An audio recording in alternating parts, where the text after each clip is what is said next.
বিজ্ঞানের উৎপত্তি হাজার হাজার বছর আগে, যখন মানুষ প্রকৃতিকে বোঝার চেষ্টা করত। প্রাচীন মিশর, মেসোপটেমিয়া, ভারত, চীনে খুব আদিমভাবে বিজ্ঞান শুরু হয়। লোকে তারা, গ্রহ, ঋতু, ফসলের চক্র পর্যবেক্ষণ করত।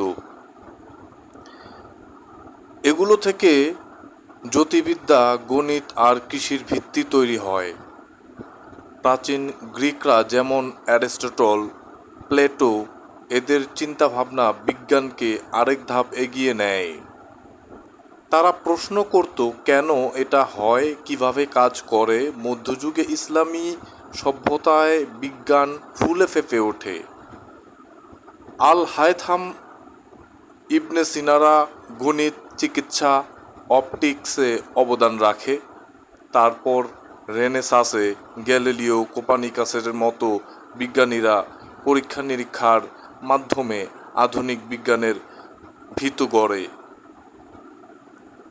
এভাবে বিজ্ঞান ক্রমশ বড় হয় প্রশ্ন আর পর্যবেক্ষণের জোরে। এটা মোটামুটি একটা লম্বা গল্পের ছোট সংস্করণ।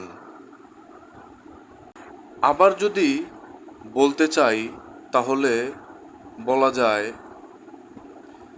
যে মানুষ জীবন বাঁচাতে আর প্রকৃতিকে বোঝার জন্য চারপাশের জিনিস লক্ষ্য করত। কোনটা খাওয়া যায়, কোন গাছের ফল বিষাক্ত, কবে নদীতে বান ডাকে, এসব জানার জন্য তারা পর্যবেক্ষণ শুরু করে। এটা ছিল হাজার হাজার বছর আগে, গুহা মানুষের সময় থেকেই। উদাহরণস্বরূপ, তারা আগুন জ্বালালো, পশু শিকারের কৌশল বা ঋতুর হিসেব বুঝতে শিখল। এই কৌতূহল আর পরীক্ষা নিরীক্ষা থেকেই ধীরে ধীরে বিজ্ঞানের ভিত গড়ে ওঠে। প্রাচীন মিশরে নীল নদের বানের হিসেবে ক্যালেন্ডার বানালো। মেসোপটেমিয়ায় তারা গুণে গ্রহের নড়াচড়া ধরল। এটা কোনো একটা দিন বা জায়গায় হঠাৎ হয়নি।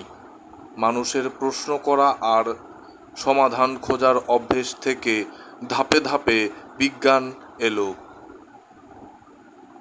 গুহায় বাস করার সময় মানুষের মাথায় বিজ্ঞানের ধারণা এলো মূলত তাদের বেঁচে থাকার লড়াই থেকে। তখন তারা শুধু খাবার খুঁজত না, বরং পরিবেশের সঙ্গে তাল মেলাতে গিয়ে প্রশ্ন করত। ধরুন, একটা গুহা মানুষ দেখলো যে পাথর দিয়ে মাটি খুঁড়লে শিকড় পাওয়া যায়, কিন্তু সব শিকড় খাওয়া যায় না। তখন তারা চেষ্টা করলো একটা শিকড় খেয়ে দেখত। অসুস্থ হলে বুঝতো এটা খারাপ। এই ট্রায়াল অ্যান্ড এররই ছিল বিজ্ঞানের প্রথম ধাপ। তারা আগুন জ্বালাতে শিখলো যখন দেখলো পাথরে পাথরে ঘষা লাগলে স্ফুলিঙ্গ ওঠে। এটা কোনো একদিনে হঠাৎ হয়নি। উদাহরণস্বরূপ, শিকারের সময় তারা বুঝতে শিখলো কোন পশুর পায়ের ছাপ কেমন, কিভাবে বাতাসের দিকে বর্ষা ছুড়লে ভালো লাগে। এই পর্যবেক্ষণ আর বারবার চেষ্টা থেকে তারা নিয়ম খুঁজে পেত। এই নিয়ম খোঁজাটাই বিজ্ঞানের সূত্রপাত। মানে কৌতূহল আর বেঁচে থাকার চাপে তারা কারণ বোঝার চেষ্টা করত। সেটাই ধীরে ধীরে বিজ্ঞান হয়ে ওঠে। আরেকটু যদি সহজ করে বলি তাহলে বলা যায়, গুহা মানুষের কৌতূহল আর ট্রায়াল অ্যান্ড এরর প্রায় লক্ষ লক্ষ বছর আগে। যখন মানুষ গুহায় বাস করত, তাদের জীবনটা ছিল শুধু বেঁচে থাকার জন্য লড়াই। তারা প্রকৃতির সঙ্গে মোকাবেলা করতে গিয়ে পরিবেশের দিকে খুব মনোযোগ দিত। ধরুন, একটা গুহা মানুষ একদিন দেখলো একটা লাল ফল খাওয়ার পর তার বন্ধু অসুস্থ হয়ে পড়ল। সে এটা মনে রাখতো আর তার দলের বাকিদের বলতো, এই ফল খেও না। এই যে তারা ফলাফল লক্ষ্য করত আর সিদ্ধান্ত নিত, এটা ছিল বিজ্ঞানের একদম আদি রূপ। আরেকটি উদাহরণ হিসেবে খুব সহজেই বলা যায়, তারা শিকারের জন্য পাথর ধারালো করে হাতিয়ার বানাতো। কোন পাথর ভালো কাটে, কোনটা ভেঙে যায়, এটা তারা বারবার চেষ্টা করে শিখত। যেমন ফ্লিন্ট পাথর দিয়ে তৈরি ছুরি ভালো কাটে, কিন্তু সাধারণ পাথর ভাঙে। এই শেখাটা ছিল পরীক্ষা নিরীক্ষার মাধ্যমে। আগুনের ব্যাপারটাও তেমন। ধরুন দুটো পাথর ঘষার সময় হঠাৎ স্ফুলিঙ্গ দেখে তারা চমকে যেত, তারপর চেষ্টা করে দেখতো কিভাবে এটা দিয়ে আগুন জ্বালানো যায়। শুকনো পাতা, কাঠ, বাতাসের দিক সব লক্ষ্য করে তারা আগুন জ্বালানো শিখল। এই প্রক্রিয়াটা ছিল বিজ্ঞানের প্রথম ধাপ। কৌতূহল, পরীক্ষা আর ফলাফল মনে রাখা, এটা কোনো বড় ল্যাবে হয়নি, বরং গুহার বাইরে প্রকৃতির মাঝে হয়েছে। নিয়ম বোঝা আর লেখার শুরু। এরপর প্রায় 10 থেকে 12,000 বছর আগে মানুষ যখন কৃষি শুরু করলো আর গ্রাম নগরে থাকতে শুরু করলো, তখন বিজ্ঞান আরেক ধাপ এগোলো। এই সময়ে মানুষ শুধু বেঁচে থাকার জন্য নয়, জীবনকে আরো ভালো করার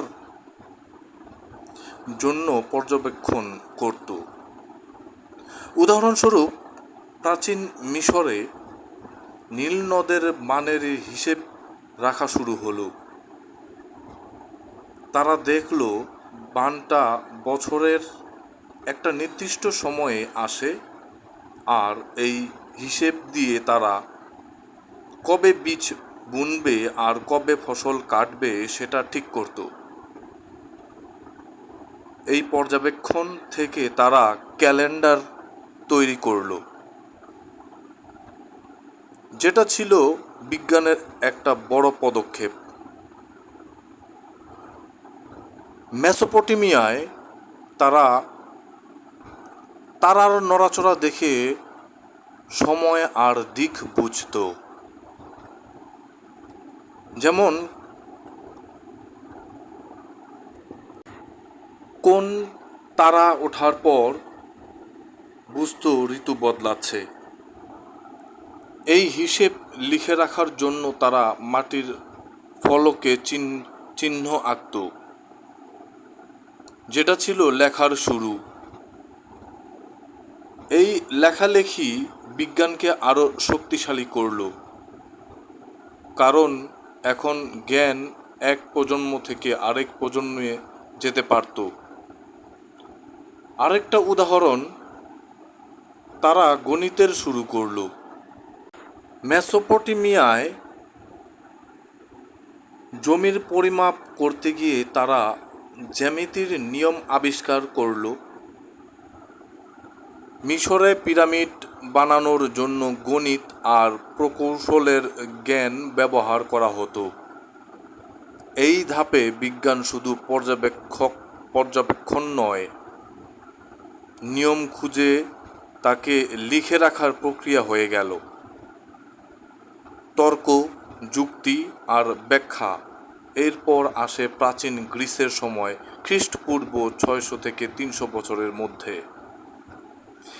এখানে বিজ্ঞান আরো গভীর হয়। গ্রিকরা প্রথমবারের মতো শুধু দেখে নিয়ম খুঁজত না, তারা কেন আর কিভাবে প্রশ্ন করত। যেমন থ্যালেস নামের একজন চিন্তাবিদ বললেন পৃথিবী পানির উপর ভাসে। এটা ভুল ছিল, কিন্তু এটা ছিল প্রথম চেষ্টা প্রকৃতির কারণ বৈজ্ঞানিকভাবে বোঝার। অ্যারিস্টটল বড় মাপের চিন্তক ছিলেন। তিনি প্রকৃতির সব কিছু, গাছপালা, প্রাণী, আকাশ পর্যবেক্ষণ করে সেগুলোকে শ্রেণীবদ্ধ করতেন। ধরুন, তিনি পশুদের বিভিন্ন গ্রুপে ভাগ করলেন, যেমন যাদের মেরুদণ্ড আছে আর যাদের নেই। এটা ছিল জীববিজ্ঞানের শুরু। তিনি এমনকি আকাশের গ্রহ নক্ষত্রের গতিও বোঝার চেষ্টা করলেন, যদিও তার অনেক তত্ত্ব পরে ভুল প্রমাণিত হয়, কিন্তু তার প্রশ্ন করা আর যুক্তি দিয়ে ব্যাখ্যা দেওয়ার পদ্ধতি বিজ্ঞানকে এগিয়ে নিল। প্লেটোর মতো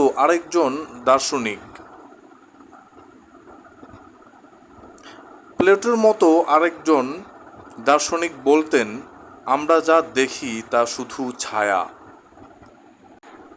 আসল সত্য আমাদের চিন্তা আর তর্ক দিয়ে বুঝতে হবে। এই ধারণা বিজ্ঞানের জন্য নতুন দিগন্ত খুলল।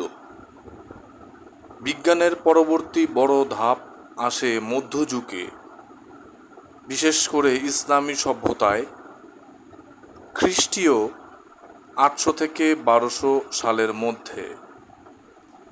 এই সময়ে গ্রিকদের জ্ঞান সংরক্ষিত হলো আর নতুন করে ব্যাখ্যা করা হলো।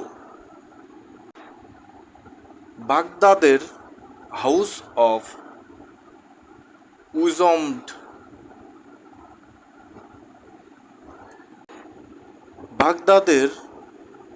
অফ উইজডম নামে একটা জায়গায় পণ্ডিতরা গ্রিক, ভারতীয় আর পারসিক জ্ঞান একত্র করলেন। আল হায়থাম, যিনি অপটিক্সের জনক, আলোর প্রতিফলন আর প্রতিসরণ নিয়ে পরীক্ষা করলেন। তিনি বৈজ্ঞানিক পদ্ধতির একটা রূপ দিলেন, প্রথমে পর্যবেক্ষণ, তারপর হাইপোথিসিস, তারপর পরীক্ষা। এটা ছিল বিজ্ঞানের জন্য বিশাল লাভ। ইবনে সিনা চিকিৎসা শাস্ত্রে বই লিখলেন, ক্যানন অফ মেডিসিন, যেটা শতাব্দীর পর শতাব্দী ডাক্তারদের পড়ানো হয়েছে। এই সময়ে গণিতেও অগ্রগতি হলো। আল খাওয়ারিজমির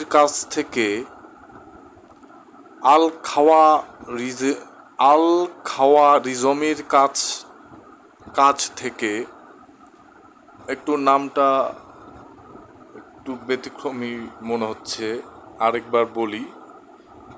আল খাওয়ারিজমির কাজ থেকে আলজেব্রা শব্দটাই এলো।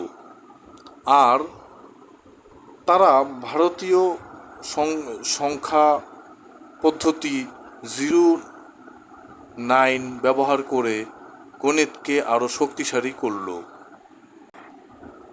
এই ধাপে বিজ্ঞান শুধু ছড়িয়ে পড়ল না, বরং আরও নিয়মতান্ত্রিক হলো। আধুনিক বিজ্ঞানের জন্ম। এরপর রেনেসাঁসে 1400 থেকে 1600 সালের দিকে বিজ্ঞান আরেকটা বড় ধাপ পার করল। এখানে গ্যালিলিও, কোপার্নিকাসের মতো বিজ্ঞানীরা প্রশ্ন করলেন পুরনো ধারণাগুলোকে। কোপার্নিকাস বললেন পৃথিবী সূর্যের চারপাশে ঘোরে, যেটা তখনকার গির্জার বিশ্বাসের বিরুদ্ধ ছিল। গ্যালিলিও দূরবীন বানিয়ে আকাশ পর্যবেক্ষণ করলেন আর পরীক্ষা করে দেখালেন বস্তু কিভাবে পড়ে। তিনি পরীক্ষা নিরীক্ষার উপর জোর দিলেন, যেটা আধুনিক বিজ্ঞানের ভিত্তি।